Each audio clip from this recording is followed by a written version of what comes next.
Next on Unsolved Mysteries. A gang of masked intruders, a house ransacked, an innocent family terrorized. Who are these violent intruders? Please help us. Modern-day prospectors follow century-old clues and close in on a mother lode of gold. They are known as Men in Black. No one knows who they are or where they come from. A school that offers music scholarships for kids seems too good to be true. It is. Join me for these stories of murder, missing persons, fugitives, and the paranormal. I'm Dennis Farina, and this is Unsolved Mysteries.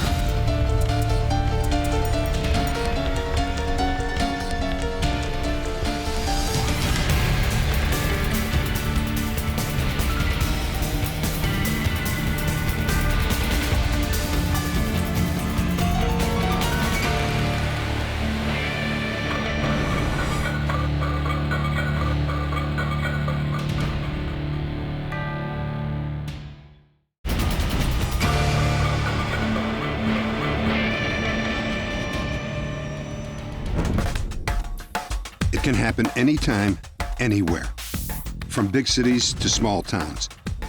Home invasion robberies target innocent victims who never see it coming.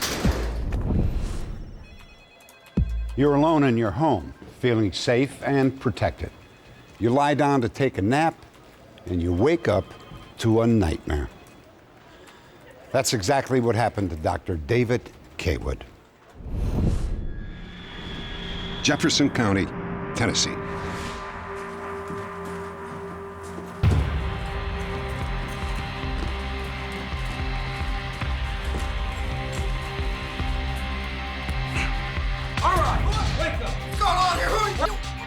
Where'd you come from? Ball. I remember not being able to figure out what's going on and then sheer terror. You want from me? People like you have. I received a blow in the abdomen, a blow on the right side of my chest, and a blow in the back of the head that knocked me out.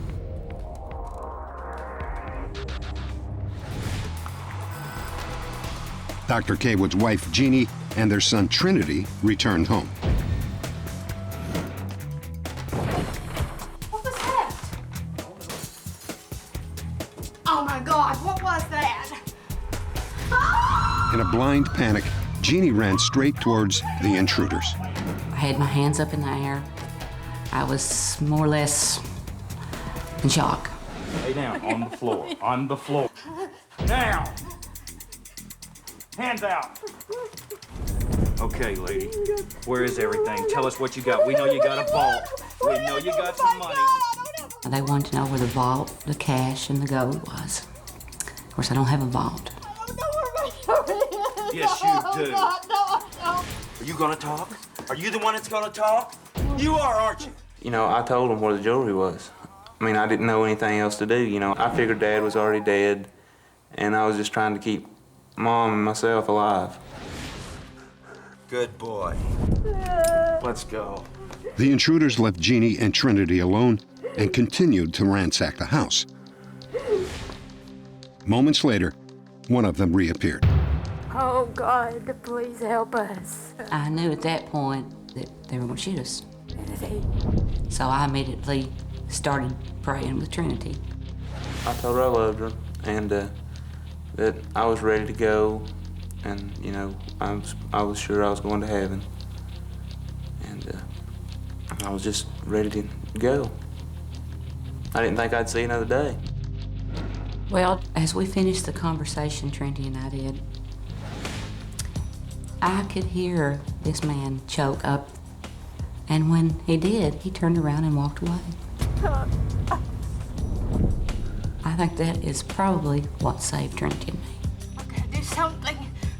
Jeannie struggled against the ropes and managed to free herself. Kill us. God, Trinity, I'm not gonna lie here on the floor and get shot, man.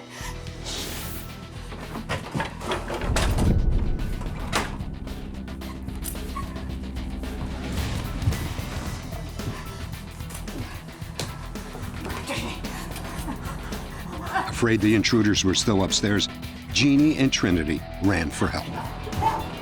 All I knew is I had to get out of the house. I threw the knife in the garage and I went next door and banged on my mother-in-law's window. And she came to the back door and I ran in and I got her gun. And I told her to call 911. The K-Woods house was a mess. The thieves had trashed every room and made off with more than $40,000 in cash and jewelry. Upstairs, investigators found Dr. K-Wood bound and gagged on his bed, drifting in and out of consciousness. I love you, honey. Dr. K-Wood survived the ordeal with 7 fractured ribs and a concussion. To this day, he has no idea who the attackers were. For the K-Woods, the official investigation was an exercise in frustration. No fingerprints were ever found. None of the jewelry was recovered, and the police never came up with any solid evidence. The K-Woods began their own investigation and soon found a dozen other families who had had the same terrifying experience. 4 months after the attack, they met with Ken and Patsy Jenkins, who lived 25 miles away. Their story was so similar, the K-Woods were convinced that both families had been attacked by the same people. You gonna talk? It was one of the most frightening things I have ever been through in my life. We not only went on physical descriptions, but we concentrated on the personalities of the perpetrators, how they moved, what they said, and it's astonishing. 1 or 2 members of the cast of characters may change from time to time, but it's the same people. The Jenkins had been hit 5 years before the K-Woods, also on a Sunday night. Oh, everything we say and everything's gonna be just fine. You gotta cooperate? I remember that he disguised his voice, and he stood with a pillow between him and me. At the time, I was afraid maybe he might be going to shoot me through the pillow. But murder was not part of the plan.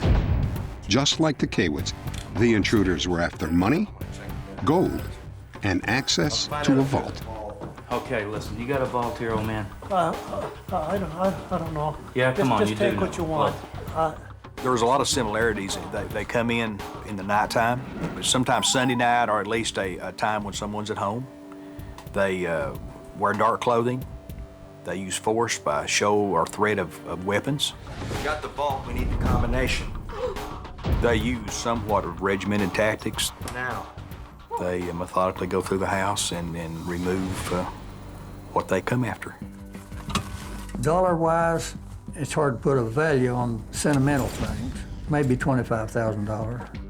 They ransacked the house real fast. Actually, one person done the ransacking. One stayed at our bed all the time. We got it. We got it all. Don't even think about calling the law. We are the law. They move like a SWAT team.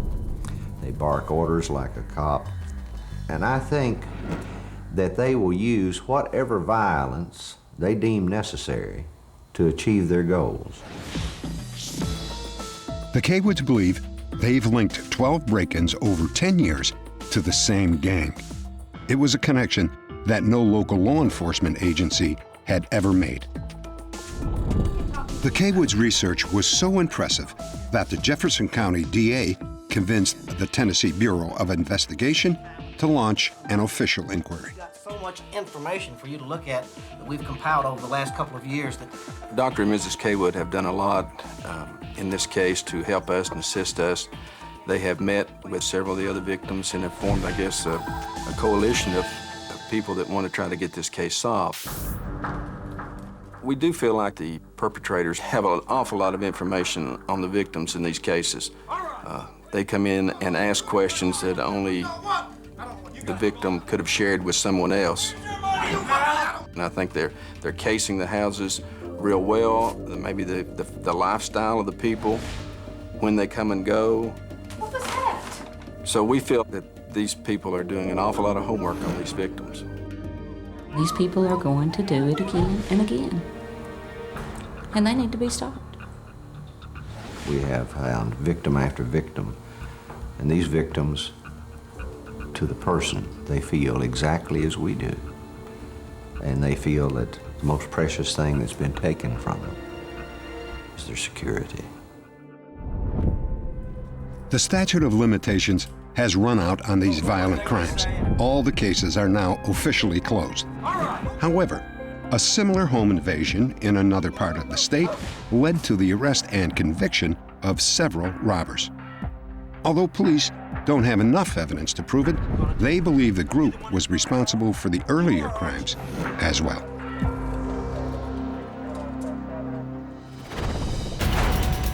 Next, is there a fortune in gold waiting to be found in the Arizona desert?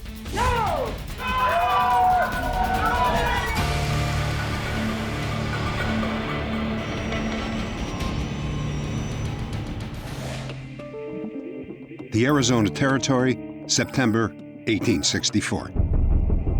Troopers from Fort Apache find two prospectors wandering in the desert. By the time they reach the fort, the men are barely alive.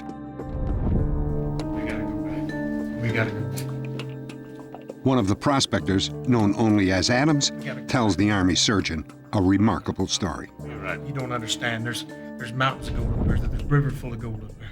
There's gold up there the size of acorns. Me and my men rode up the Gila River, up into the mountains, was looking for a zigzag canyon, and that was supposed to be full of gold. Adams and his band of 20 miners were led by a Mexican guide nicknamed Gautier. Gautier, where's that canyon at? Gautier promised to take Adams to the gold in return for 2 horses, a saddle, 2 $50 gold pieces, and a red silk bandana. He even said the miners could shoot him if he couldn't find the gold. This canyon don't go nowhere. If you've been lying to me, you're gonna pay for it. Eventually, they reached what appeared to be a dead end. But Gautier led the party through a hidden door into a narrow, zigzag canyon. I think Gautier played the major role in getting them to the site. And the reason he was able to do this was the fact that he was raised by the Apaches, and he knew the area, and he was familiar with the fact that gold was important to the white man, not so important to the Apache. The men found a stream fed by a 20-foot-high waterfall. It was full of what they had come for.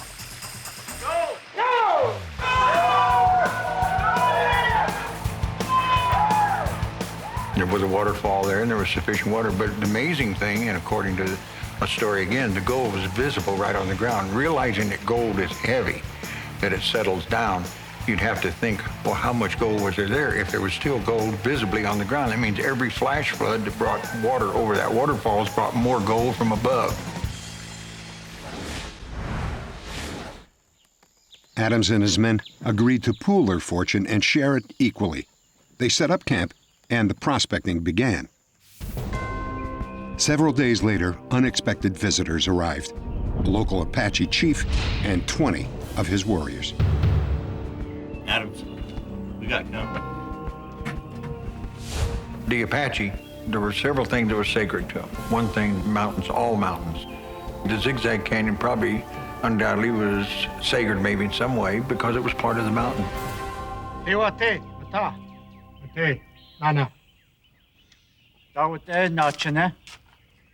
The Apaches believed that gold was the tears of the sun. Nobody touched the tears of the sun because the sun was the almighty thing to most Indian cultures. I mean, it's the source of all life. Tell me that right. A gift. They met with Chief Nana, and Nana had set down these rules that they do not go above the waterfall for whatever reason, probably because he knew there was more gold up there, and he knew it would attract more white men to the area. He hoped they would fill their pokes and leave and not come back. Adams struck a deal with the chief. Any miner found above the waterfalls would die.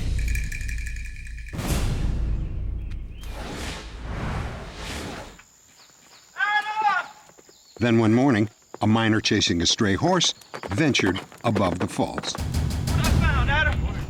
he came across a gold nugget the size of a chicken egg. Where'd you get this at, son? Above the falls? You went above the falls? Adams, he didn't mean to. My horse got away, Adam. I don't care. I promised the chief we wouldn't go up there. The discovery triggered gold fever in the camp. Without telling Adams, miners began prospecting above the falls. Some of the gold was stored in a coffee pot hidden under the flagstone of the camp fireplace. According to legend, the miners found almost 300 pounds of gold. One morning, Adams and his partner Davidson were a mile out of camp when they heard the sound of gunfire. Chief Nana had been true to his word. From a lookout above camp, Adams and Davidson stared down helplessly. No, it ain't gonna do us no good now. Just wait till things settle down, then we'll head on up the canyon. Get out of here. We waited till the sun went down and we snuck up the canyon. You don't believe any of this, do you? We're about to go. Look at this. Well, Adams, like many prospectors, spent the rest of his life searching for that zigzag canyon and never could find it. I think that once a person sees that much gold in a place like Adams had, he couldn't give up that dream. There's no way. He knew it was there. He had to continue to search for it till he found it. Adams never did find his motherlode. Years later, he died drunk and penniless, and the story of the lost gold grew into legend. During the 1920s, John Mitchell, a man who worked on the railroad, wrote about his search for the treasure. To this day, his account inspires others to hunt for the lost Adams diggings. Ron Feldman is a camping guide who has studied Mitchell's accounts for years. If you pay attention to what John Mitchell says, he tells you basically where the lost Adams diggings is. By comparing Mitchell's references with modern maps, Feldman discovered that many rivers and landmarks have gone under different names. He figured out that Adams Canyon was on Eagle Creek, near the town of Clifton, Arizona, 200 miles north of Tucson. Ron Feldman and geologist Mick McPherson went to Eagle Creek, hoping to find the lost Adams fortune. When Ron and I walked into the canyon and discovered the little hidden portal that led into a zigzag canyon, my feeling immediately was that this was the spot. This is where Adams had been. This fits the stories that I've read. It has the right appearance, and it is an appropriate place where gold could have been concentrated in great quantities as a placer deposit. Everything about the canyon seemed to fit Adams' descriptions. It's got to be the waterfall. It's got to be it. Yep. Feldman and McPherson even found a trickle along the canyon wall where a waterfall had once flowed. If you put more water into the system, as there was when Adams was there, you would have a beautiful cascading waterfall into an open pool at the base of the fall. It's very hard to explain the feeling that rushed through me. It was very exciting. And of course, we both knew the legend of the coffee pot full of gold buried in the floor of the cabin. We soon discovered the ruins of a cabin, started digging in the floor. We found some relics, but no pot full of gold. Pan, huh? Little gold pan. Feldman and McPherson also found a section of train track. In the early days, John D. Mitchell, the author, was actually a railroad man. He worked on the railroads, and we thought of Mitchell when we found those items. We thought of Mitchell when we didn't find the pot of gold. Perhaps John Mitchell already found the coffee pot of gold. But Ron Feldman and Mick McPherson are convinced they found the area of the huge gold deposit. They're sure the motherlode is still waiting to be found.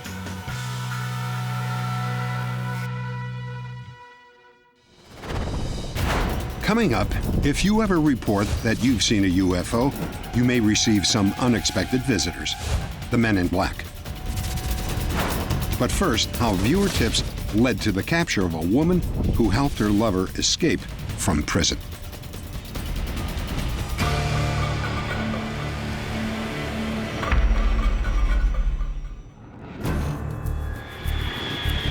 Cumberland, Maryland. For 10 years, Kay Beeman worked as a prison guard at a maximum security facility. Edgar Kearns was being held there while awaiting sentencing on charges of check fraud.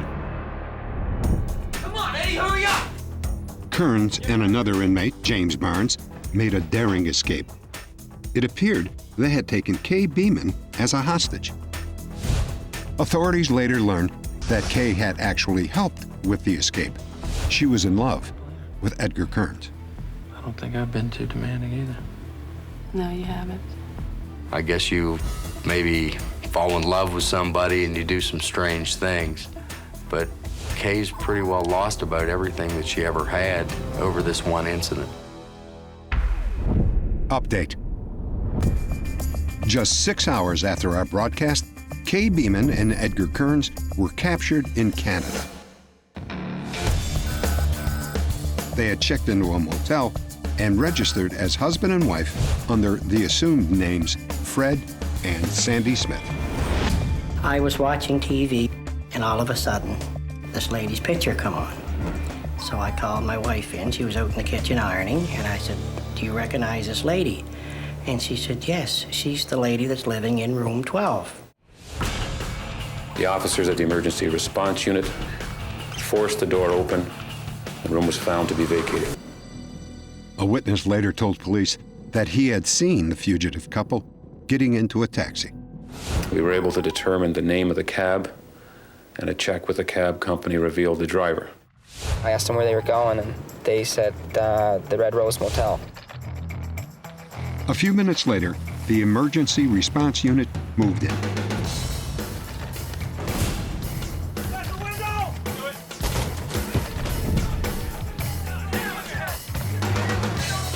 Kearns, he wanted to know how we had learned of his whereabouts. We asked him if he had ever seen the program before. He said yes, he had. We told him that he was on it tonight. He was astounded. Kay Beeman and Edgar Kearns were returned to Maryland. Kearns finished out his prison term, and Beeman served time for her role in the escape. After their release, the two lived together until Kay Beeman's death.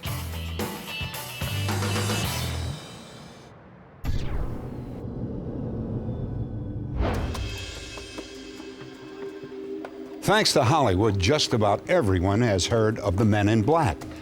But few realize that there may be evidence that the Men in Black are real. Austin, Texas. Ray Muniz owns and operates an auto tinting shop. He says he's had 5 separate encounters with UFOs. Because of all the experiences that I have or have had, I thought it necessary for me to start looking into all of this. So I started this show here in Austin. It's a local cable access show called Project UFO.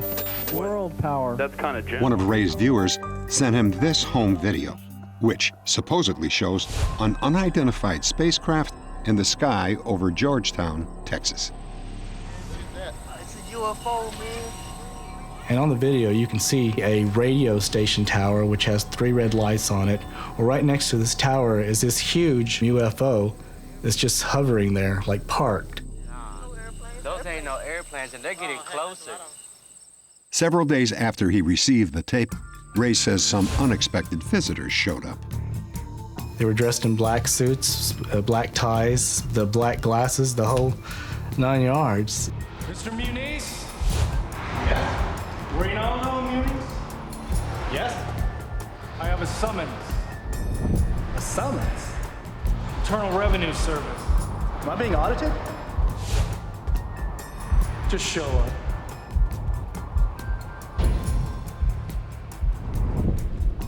I walked back out to see where they had gone to, and there wasn't anything out there. There was no time for them to drive away in a car or walk away. It was very strange. Ray said he went to the address listed on the summons. I took my box of my papers and everything, all my tech stuff, and I laid it down on the guy's desk. I said, well, here it is. He looked at me and said, okay, thank you, you can leave now. And I said, excuse me? He said, thank you, you can leave now. And I said, aren't you gonna look at my stuff? He said, no, thank you, you can leave now.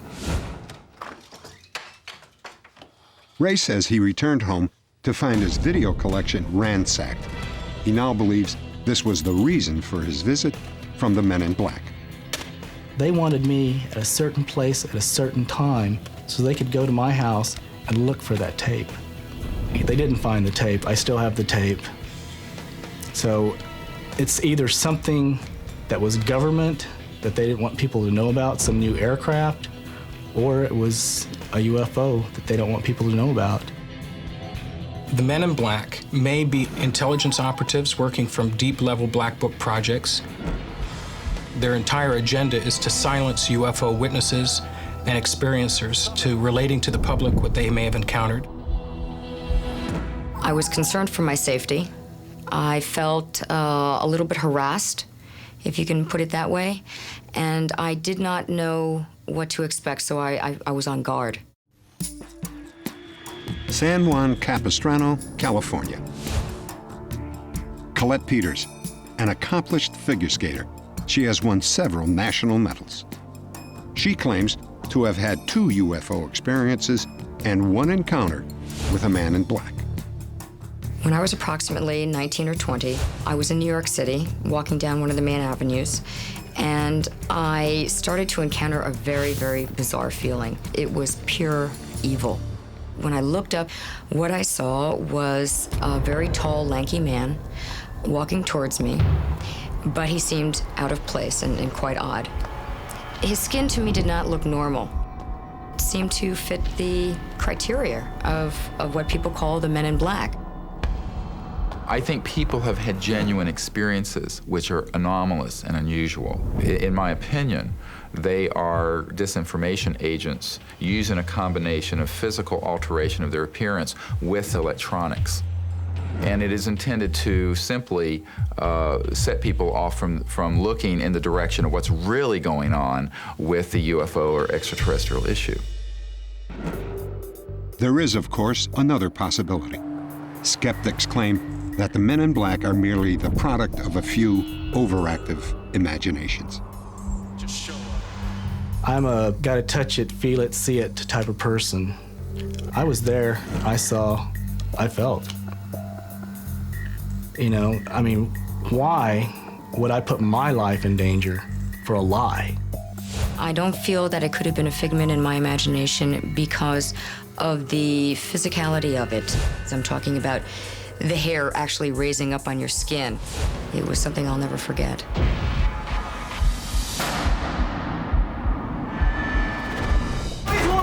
Coming up, Let me see your hands up! 2 con artists use a chain of music schools as a front for fraud.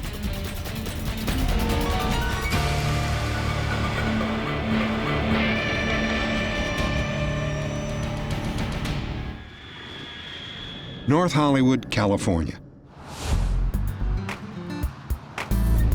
A working-class Hispanic neighborhood. 1, 2, 3. A new music school has just opened, and hundreds of parents eagerly sign up their children for low-cost lessons. Very good. Now let's go. The school was owned by Mario Yunez and Omar Arroyo. They hired instructors to teach students the lost art of playing the accordion. I knew they had a hold of something big. And I knew it was going to be a lot of money. I just knew it. And I wanted it to work. Yunus was a studio musician fluent in several languages. Arroyo was an aspiring salsa singer and used car salesman. Wow, that was excellent. I'm very, very proud of you. And I think it's time for you to move up to the next level. Wow, that sounds great, sweetie. Wonderful. They said that my daughter had won a scholarship to learn piano, accordion, and organ. I thought, oh, great, you know, this is the perfect opportunity for my daughter to get some lessons. What I need for you to do is to choose one of those. I'm going to recommend that Vaudrey take Mario Yunez acted as the frontman. Charming and persuasive, he smooth-talked parents while his partner worked behind the scenes. The Mercedes package is $2,500, and the Toyota package is $1,800. Oh, I see. I think I'll take the Toyota package. The package was that it was the accordion that you were buying, but they were going to teach 3 different instruments by the end of the 3 years. We'll be taking $32 increments every month, if that's okay. And part of it would be also taking them on field trips like Disneyland. The ink was barely dry on the contract when everything fell apart. Early one morning, Martha Gallardo dropped off Audrey for her weekly lesson. Mom, they're closed. What do you mean? You sure? Yeah. She said, nobody's there. They're gone. And at first I thought, oh, don't be silly, you know? But then it just like hit me, and I said, oh my God, fraud. Martha wasn't the only one targeted for fraud. Arroyo and Yunus even duped their own employees. They lied about the credit card scheme and paid them with checks that bounced. Got tired of getting bad checks. I don't know how many bad checks I got from how many different banks. And they said, well, we got another class for you. And I said, I got to be paid. And they said, well, after you do this class, we'll pay you. Martha was shocked when she got her credit card bill. Instead of the agreed-upon monthly payment of $32, she found a single charge for the entire cost of the accordion, more than $1,800. It was a cheap import worth about $300.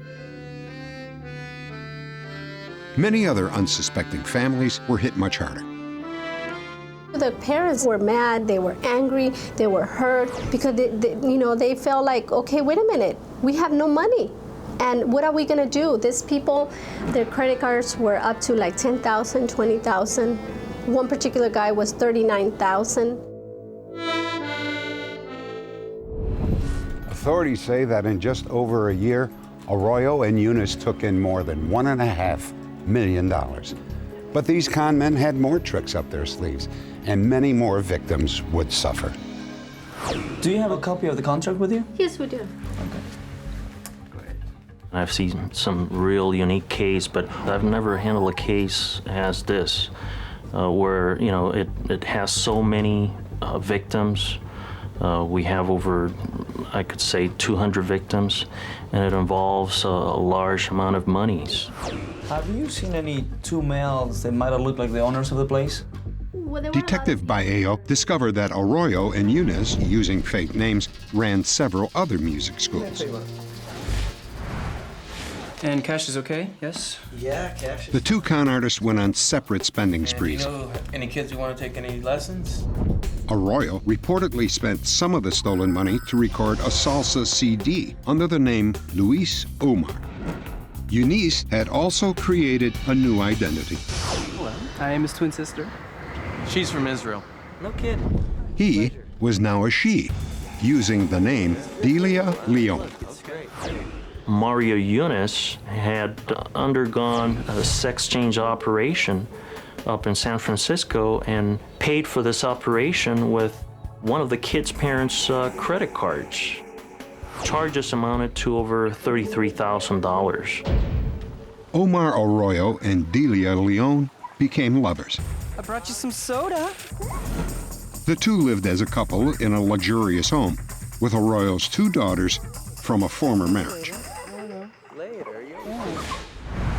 You haven't filled out an application. Okay. But the good life soon came to an end when a new office assistant, overwhelmed by complaints from angry parents, decided to go to the police.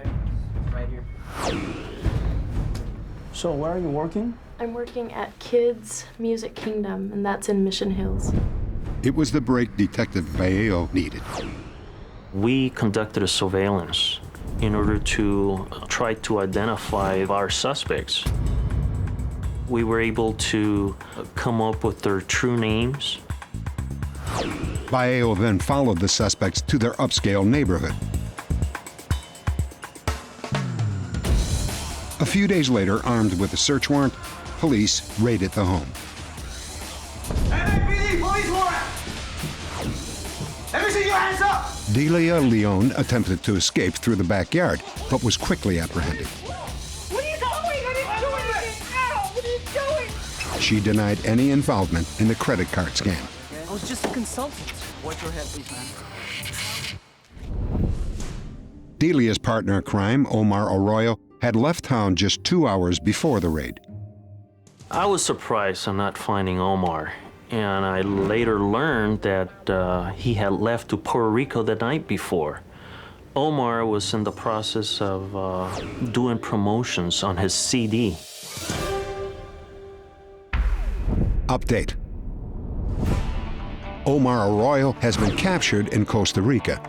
He was brought back to California and was sentenced to 6 years in prison for fraud. Delia Leon, who had changed her name to Marilyn Muniz, was sent to a woman's prison for 12 years.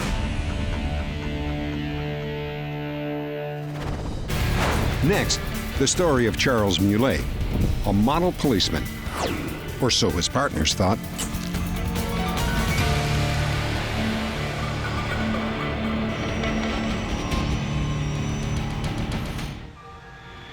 A motel in Slidell, Louisiana.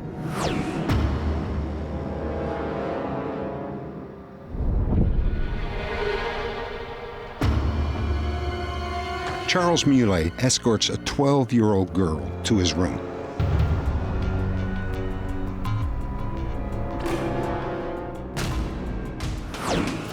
Minutes later, he is arrested and charged with the sexual molestation of a minor.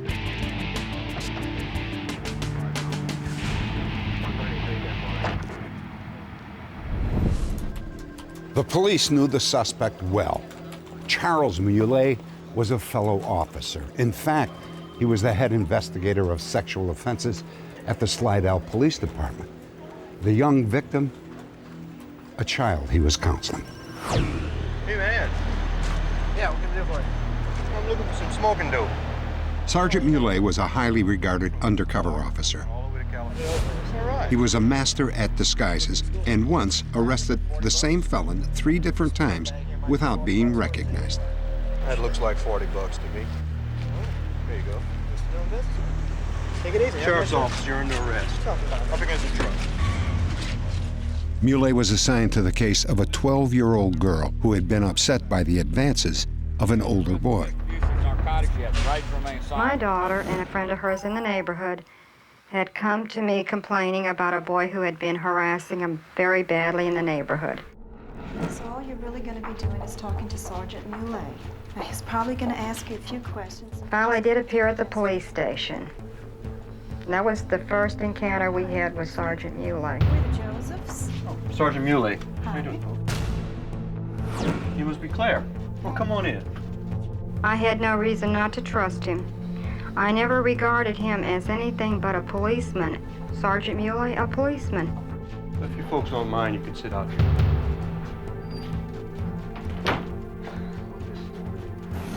Again, I worked most of the sex crime cases that were reported to the Slidell Police Department at that time. When I worked with him, I thought Charlie was a pretty good policeman. Well, folks, I think I've got this figured out. And we may have a problem. I don't want you to be too concerned. I'm going to have to interview your daughter. I'm going to have to interview the boy again. Muley took the young girl to a motel room he had reserved for undercover work.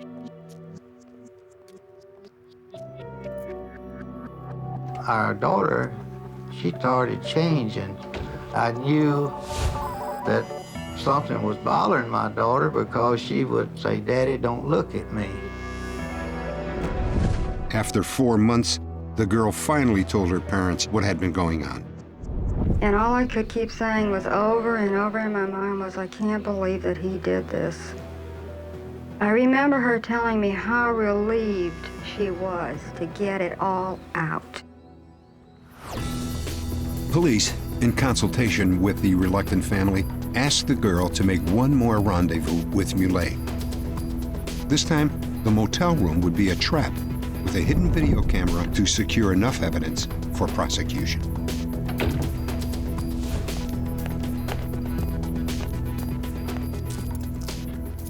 Sheriff's office, freeze.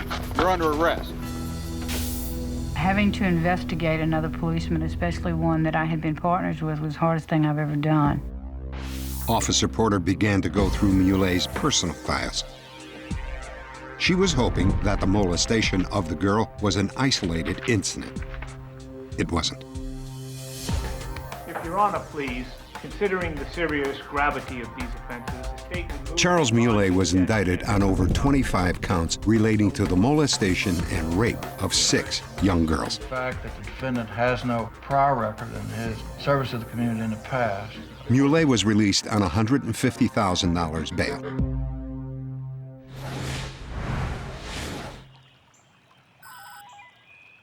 On the morning of his trial, Muley disappeared. 2 days later, his pickup truck was found abandoned on a local bridge. Soon after, the sheriff's department received an anonymous phone call. A suicide note, signed by Muley, had been left in a gas station restroom. There's no way you can convince me that Charlie Muley committed suicide. In fact, the day after the note was found, 2 people saw Muley coming out of a swamp. He was dressed in hospital clothes, one of his favorite disguises, and he shot at the witnesses. Hey, how you doing? An individual shot at you the other day, and I'd like for you to just... That's him right there. It's number 5. We were convinced more than ever that Charles was alive, that he was in this area and he had not moved far from this area. Update.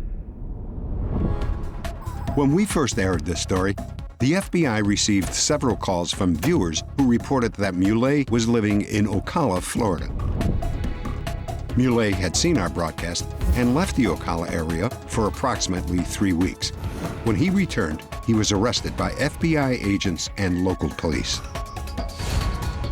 After serving his time and probation, he is now a free man.